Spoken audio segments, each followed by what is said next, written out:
Paul Larez, là vous êtes responsable des retraités CGT en Haute-Savoie, on peut avancer ensemble. Derrière vous il y a le cortège de cette manifestation CGT, FSU, solidaire, sur les retraites. La banderole dit les questions de la retraite ça ne se négocie pas, ça se combat. Il faudra quand même bien qu'il y ait une négociation. Mais il faudrait qu'il y ait une négociation. Or jusqu'à aujourd'hui il n'y a pas de négociation.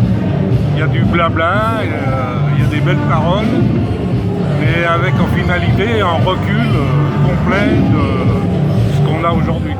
Ce matin, sur France Culture, Philippe Martinez rappelait que la CGT, comme les autres syndicats, ont participé avec Jean-Paul Delevoye, si ce n'est à des négociations, à un travail pendant 1 an et demi. Alors ça n'a rien donné. Eh ben non, la preuve c'est que le plan qui va sortir, qui est prévu de sortir tout au moins, il est complètement à l'inverse des promesses faites et tous les actifs vont payer lourdement cette réforme. Qu'est-ce que la CGT finalement? Quels sont les points durs qui restent? Je crois que les points durs c'est déjà la retraite par points. La retraite par points, obligatoirement, et tous les spécialistes le reconnaissent, va faire baisser le taux de pension et de retraite.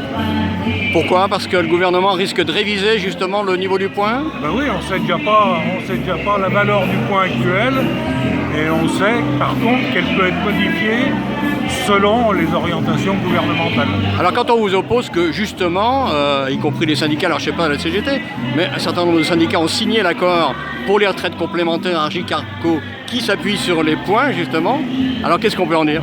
On peut en dire que la CGT n'a pas signé cet accord, et le résultat c'est que le régime des retraites complémentaires a diminué. Bon. Concrètement, le débouché, parce qu'aujourd'hui on le voit bien, même s'il y a du monde dans les rues assez régulièrement, même si un certain nombre de secteurs professionnels débrayent massivement, c'est quand même peut-être pas à la hauteur des enjeux. Je crois que c'est en train de monter dans la population. On voit les manifestations qui succèdent. Là, on est dans les premières. Aujourd'hui, il y a la CGT. Samedi dernier, il y avait FO. Je pense qu'on va tous se retrouver pour effectivement faire beaucoup plus fort et faire plier ce gouvernement. Tout au moins l'obliger à réellement négocier. Avec peut-être une rencontre avec les Gilets jaunes, c'est ce que semblait dire Philippe Martinez ce matin.